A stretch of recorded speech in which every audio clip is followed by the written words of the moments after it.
मेरा नाम काजल है। मैं बहुत गरीब घराने में पैदा हुई थी, इसलिए भीख मांगकर गुजर बसर चलता था।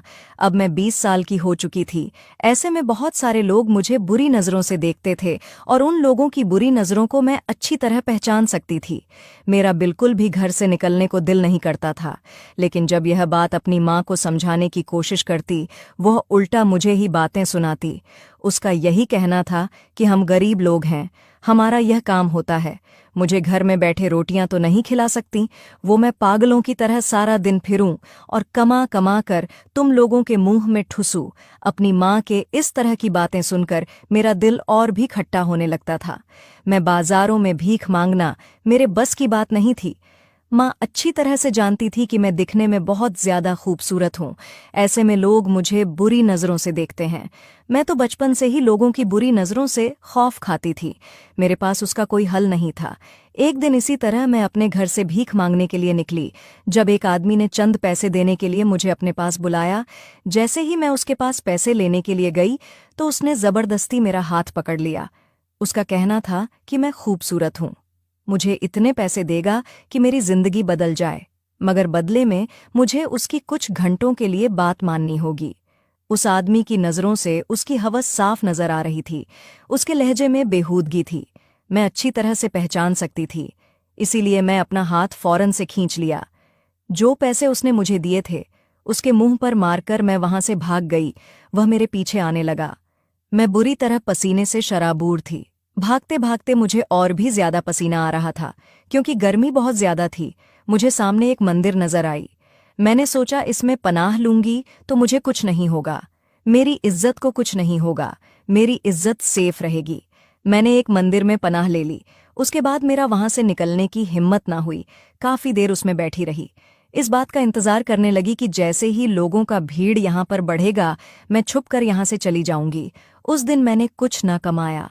मैं अच्छी तरह से जानती थी कि मेरी माँ मुझे आज बहुत मारेगी कि मैंने भीख इकट्ठी की नहीं, लेकिन मुझे अपनी इज्जत की परवाह थी। मैं किसी सूरत भी अपनी इज्जत गंवाना नहीं चाहती थी। जब शाम को घर में वापस आई तो मैंने सोचा कि माँ को कोई बहाना लगा दूंगी, क्योंकि इस टाइम जब मैं मंदिर से अपनी चादर संभाल के निकली तो पंडित ने मुझे देख लिया, और उस वक्त मुझे वहां देखकर उन्हें शदीद हैरत हुई। उन्होंने आवाज देकर रुकने के लिए कहा। मैं खामोशी से वहां खड़ी हो गई। मैंने उन्हें पलट कर नहीं देखा। पंडित मेरे पास आया तो पूछने लगा, इस वक्त यहाँ क्या कर रही हो? शायद उनके कहने का यह मतलब था कि औरत का मस्जिद में क्या काम भला, मगर मैंने उनके सवाल की सारी हकीकत पंडित को बता दी।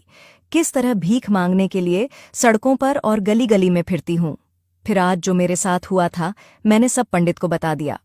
पंडित मेरी बात सुनकर खामोश हो गए। जब मैंने यह बात बताई थी, मेरी माँ मुझे खाली हाथ घर नहीं घुसने देगी, तो पंडित ने अपनी जेब में से कुछ पैसे निकालकर मुझे दिए। कहने लगा, वह मुझे घर छोड़ देगा। मैं खामोशी से उनके साथ चलने लगी। पंडित ने कहा, तुम्हें कहीं भी जाने की जरूरत नहीं है, तुम रोज यहाँ आकर मुझसे पैसे ले जाया करो। मैंने पंडित की दी हुई पैसे अपनी माँ के हाथ में रखे तो वह खामोश हो गई। उन्होंने मुझे कुछ न कहा। आज तो पंडित ने मुझे बचा लिया, लेकिन अब ये इतने दिनों तक मेरी मदद कैसे करेंगे, यह सोचकर मैं परेशान रहने लगी थी। एक दिन सड़कों और गलियों में जाकर मैंने भी भीख मांगना छोड़ दिया था। मंदिर के बाहर जाकर बैठ जाती, वहां पर भी भीख मांगती। रोजाना ही पंडित साहब मुझे कुछ पैसे दे दिया करते और उसी को मैं घर लेकर जाती और माँ को दे देती। अब मैं बहुत ही ज्यादा सुकून थी, क्योंकि मुझे गली गली घूमना नहीं पड़ता था, गर्मी में वार नहीं होना पड़ता था और लोगों के पास मिन्नत नहीं करना पड़ता था, क्योंकि मंदिर के बाहर बैठने से लोग खुद ही तरस खाकर पैसे दे देते थे। मेरे कांसे में चंद सिक्के उछाल देते थे।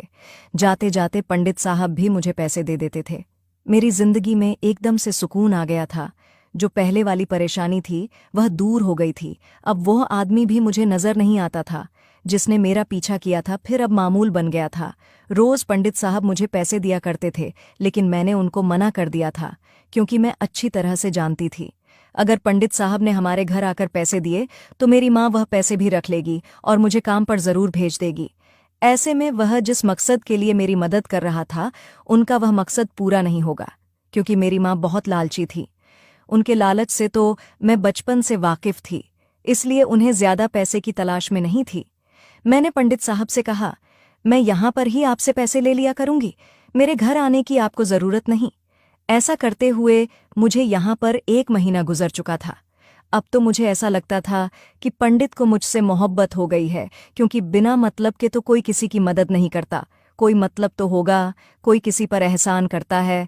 और मैं तो थी भी खूबसूरत और जवान भी। पंडित मुझसे काफ़ी बड़े थे, मगर जवान लगते थे। अगर मैं भिखारन ना होती तो शायद वह मेरी तरफ कदम बढ़ा भी चुके होते। शायद वह हिचकिचाहट का शिकार थे। मैं सोचती थी कि अगर वह मुझे अपना लेंगे तो मेरे सारे मसले हल हो जाएंगे। मुझे गली गली फिरना नहीं पड़ेगा। अपना कांसा लेकर मैं एक इज्जत भरी जिंदगी गुजार सकूंगी। कोई मुझ पर भी बुरी नज़र नहीं डालेगा। इसलिए मैं उनकी जिंदगी में शामिल होना चाहती थी। पर मैं तो भिखारन थी, भला वह मुझसे शादी क्यों करेगा। काफ़ी दिन तो इस बारे में सोचती रही कि आखिर मैं उससे बात कैसे करूं। मैंने यही सोचा था कि एक बार कह देने में क्या हर्ज है। मुझे अपनी मोहब्बत का इजहार करना चाहिए। हो सकता है कि वह खुद मेरी मोहब्बत को कबूल कर ले, मेरी जिंदगी बदल जाए। हिम्मत जुटा करके पंडित से बात कह तो डाली थी। मुझे उनसे मोहब्बत हो गई है और हमेशा उनकी जिंदगी में शामिल होना चाहती हूँ। ये बात मैंने कह तो दी थी, मगर अब इंतहा परेशान थी। दिल जोर से धड़क रहा था। अगर उन्होंने मुझे यहाँ से भगा दिया तो मैं उनके पैसों से भी जाऊंगी। मैंने पंडित को कहा कि मुझसे शादी कर लो, मैं भीख मांगना भी छोड़ दूंगी। मगर मुझे उस वक्त बड़ी हैरत हुई कि पंडित साहब फौरन मान गए और उसने मुझे हैरान कर दिया। मतलब तो यही था, वह भी मुझे पसंद करने लगे थे। मेरी तो खुशी का कोई ठिकाना नहीं था। मेरी मुराद भर आई थी, मुझे भला और क्या चाहिए था। खैर, मैंने उन्हें यही कहा कि वह मेरे घर आकर मेरी माँ से मेरे रिश्ते की बात करें। वह अगले दिन हमारे घर आ गए, लेकिन मुझे इस बात पर हैरत कि माँ ने रिश्ता देने से इनकार कर दिया था। वह मेरी शादी करवाना ही नहीं चाहती थी, मुझे अपने फायदे के लिए घर में रखना चाहती थी। यह बातें सोच में पड़ गई थीं। क्या मैं सारी जिंदगी इसी तरह भीख मांगती रहूंगी? लेकिन मैं ऐसा नहीं कर सकती थी। मैं सारी जिंदगी एक भिखारन बनकर नहीं रह सकती थी। मेरी माँ को तो मेरी खुशियों और जिंदगी की कोई परवाह नहीं थी। वह तो अपने मकसद के लिए मुझे इस्तेमाल करती रहना चाहती थी। मगर मैंने फैसला कर लिया था, मैं घर वालों से लड़ लूंगी। जिंदगी ने मुझे मौका दिया था, मैं इस मौका से फ़ायदा क्यों ना उठाती। घटिया जिंदगी से क्यों ना जान छुड़वाती। मैंने पंडित साहब से कह दिया था कि मैं अपने घर वालों की इजाज़त के बगैर शादी करने को तैयार हूँ, और पंडित साहब भी मान गए थे। इसलिए मैंने कहा कि वह मुझसे मंदिर में शादी करके मुझे अपने साथ ले जा सकता है। मैंने पंडित साहब से मंदिर में शादी कर लिया था। उनके घर चली गई। उन्होंने अपने घर में बात कर रखी थी, इसलिए वहां किसी ने मुझ पर कोई सवाल नहीं किया। अब तो वैसे भी कोई मुझे देखकर यह नहीं कह सकता था कि मैं भिखरन हूं। जो भी औरत मुझे देख मेरी तारीफ किए बगैर नहीं रहती। सब लोग मेरी सास की बहुत तारीफ करते। उन्होंने बहुत खूबसूरत बहू ब्याह कर लाई है। कोई मुझे इस बात का ताना नहीं देता। लेकिन सबसे ज्यादा मुझे हैरत इस बात पर होती कि पंडित साहब मेरे करीब नहीं आते थे, और मैं ये सोच रही थी कि शायद मुझे अपने काबिल नहीं समझता। लेकिन मेरी हैरत का उस वक्त कोई ठिकाना न रहा जब रोते हुए मेरे कदमों में बैठकर कहते कि मुझे माफ़ कर दो। जब तक तुम मुझे माफ़ नहीं करोगी मैं यहीं पर बैठा रहूंगा। मैंने तुम्हारी सारी जिंदगी बर्बाद कर दी। मैं हैरान हुई, क्योंकि मेरी तो जिंदगी अब संवर गई थी। वह ये क्यों कहता है कि बर्बाद हो गई? वह मुझसे किस चीज़ की माफ़ी मांगता है?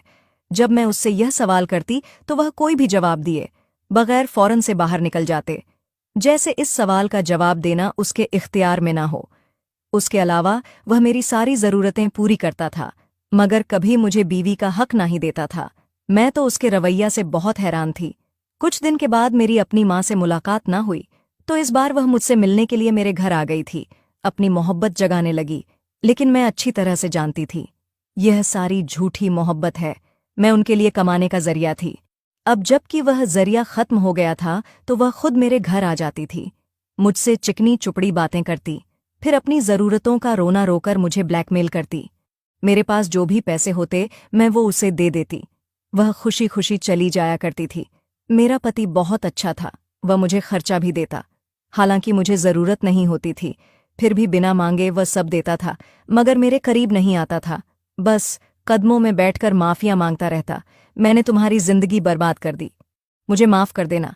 यही कहता कि मैं अगर उसे माफ नहीं करूंगी तो भगवान भी उसे माफ नहीं करेगा। मुझे कुछ समझ नहीं आती थी। एक दिन मेरी जिंदगी में एक ऐसी कयामत आई कि मेरी हंसती बसती जिंदगी उजड़ कर रह गई। मेरे लिए वह दिन किसी कयामत से कम नहीं था। एक दिन अचानक मेरे पति का मौत हो गया। मेरे ऊपर तो गम का पहाड़ टूट पड़ा था, वहीं तो मेरी जिंदगी का एक सहारा था। उसने तो मुझे जमाने की कड़ी धूप से बचाया था।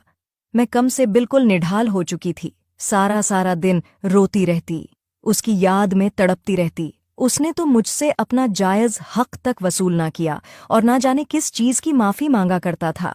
वह मेरे लिए बहुत सारे अधूरे सवाल छोड़कर चला गया था, जिनका जवाब कहीं ना कहीं था।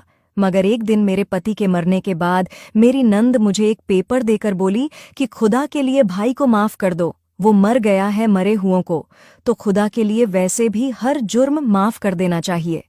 मैं हैरान थी कि वही बात उसने मुझे क्यों बता दी, जो मेरा पति कहते कहते इस दुनिया से चल बसा था। मगर जैसे ही मैंने वह लिफाफा खोलकर देखा तो मेरी रूह लर्ज गई।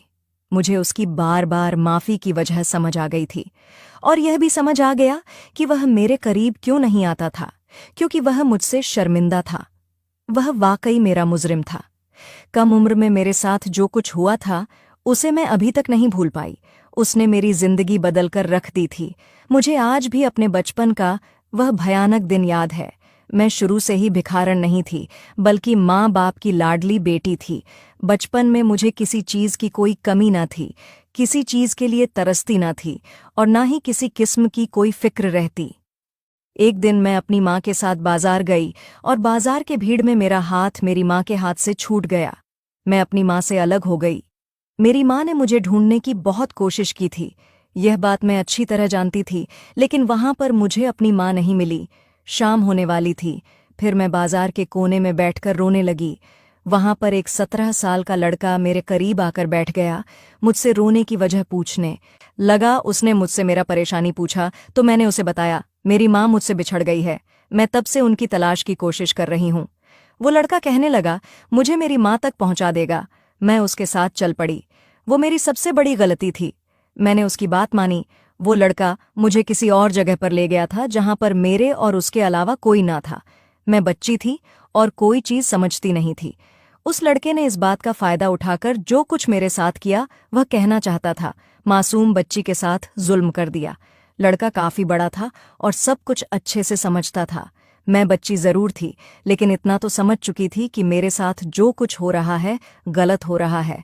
मैं अपने आप को बचाने की बहुत कोशिश की, लेकिन मैं उन सब में नाकाम रही। मैं उस रात उस इंसान की हवस का निशाना बन गई। उस इंसान का चेहरा भी याद नहीं था कि आखिर वह कौन था। उसके बाद मुझे अपने घर से दूर ले जाकर फेंक दिया।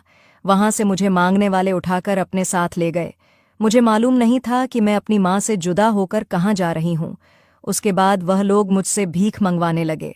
कभी मैं अपनी माँ बाप का जिक्र भी करती तो वो मुझे मारकर खामोश करवा देते।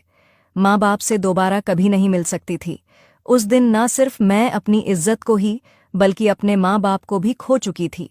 भीख मांगना मेरी किस्मत में रह गया था। मेरी माँ ने मेरे कानों में सोने की बालियां बनाकर डाली थीं। आज मेरी ननंद ने मुझे जो लिफाफा दिया था उसमें मेरी वही बचपन की सोने की बालियां निकलीं, क्योंकि उस वक्त उस लड़के ने मेरे कानों से वो उतार ली थी। उन बालियों को देखकर मेरी जिंदगी की वह बात अच्छी तरह से याद आ गई कि वह लड़का कोई और नहीं, बल्कि वही पंडित था जो मेरा पति था। लेकिन मुझे हैरत इस बात की थी कि इतने सालों बाद उसने मुझे किस तरह पहचान लिया। मेरी नंद का कहना था कि उस दिन के बाद भाई बहुत बेचैन हो गया था। हर गली मोहल्ले में तुम्हें ढूंढता पागल हो जाता, मगर मैं उसे कहीं न मिली। मेरे मुंह के दाएं तरफ वह निशान बना हुआ था। यही वह निशानी थी जिसे देखकर मुझे पहचान गया था। उसे अपनी गलती का एहसास हो गया। उसका कहना था कि उसने अनजाने में बहुत बड़ी गलती, बहुत बड़ा गुनाह किया है। उस गुनाह ने उसकी पूरी जिंदगी बदल कर रख दी थी। उसे अपने गुनाह का बहुत पछतावा था, लेकिन एक दिन उसकी छोटी बहन को भी अगमवा किया गया था। उसके साथ वह सब कुछ हुआ था जो उस इंसान ने मेरे साथ किया था। अपनी बहन को देखकर उस इंसान को यह एहसास हुआ। उसके बाद उसने अहद कर लिया था, कोई गुनाह नहीं करेगा। उस दिन के बाद भाई सुधार गया था। भाई ने भगवान से भी माफी मांगी। उसके बावजूद भी वह बेचैन रहता था। उसका कहना था, जब तक मैं उस लड़की से माफी नहीं मांग लूं मुझे सुकून नहीं आएगा। और फिर उसने मंदिर में तुम्हें देखा और तुम्हें पहचान गया। तुम्हारे चेहरे पर वही निशान मौजूद था। यही वजह थी उसने तुमसे शादी कर ली। वह रोज तुमसे माफी इसी वजह से मांगता था। सच्चाई नहीं बताना चाहता था। अगर मैं सच्चाई जानकर माफ नहीं करूंगी तो भगवान को क्या मुंह दिखाएगा। मेरे पास तो बोलने के लिए कुछ बचा ही नहीं था। उस बात को मैं कैसे भूल सकती थी। उसने तो मेरी जिंदगी बदल कर रख दी थी, लेकिन मैं यह नहीं जानती थी कि मेरा गुनाहगार पति वह भी तो इंसान है जिसे मैं अपना मसीहा समझ रही थी। अपने दिल को बड़ा करते हुए मैं उसे माफ कर चुकी थी, सिर्फ यह सोचकर कि उस बुरे वक्त में मेरा साथ दिया था। मेरी नंद और मेरी सास को यह कहना था कि मैं यहाँ पर रह सकती हूँ।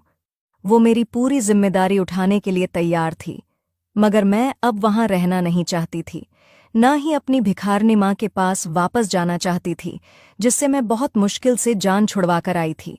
मुझे अब अपने असली माँ बाप को ढूंढना था। मैं उसी मोहल्ले में वापस गई तो मालूम हुआ कि वे वहाँ पर नहीं थे। इससे पहले कि मैं मायूस लौटती, एक पड़ोसी ने मुझे उनका नया पता बता दिया। मैं उसका शुक्रिया अदा कर रही थी। मैं उस पते पर पहुंच गई। जब मैंने दरवाजे पर दस्तक दी तो मेरे हाथ कपकपा रहे थे। शायद वह मुझे पहचानेंगे कि नहीं, मगर दरवाज़ा मेरी माँ ने खोला। वह उम्र से बहुत बूढ़ी लग रही थी। वह मुझे गौर से देखने लगी। मैं उनसे लिपट गई तो वो हैरान हो गई।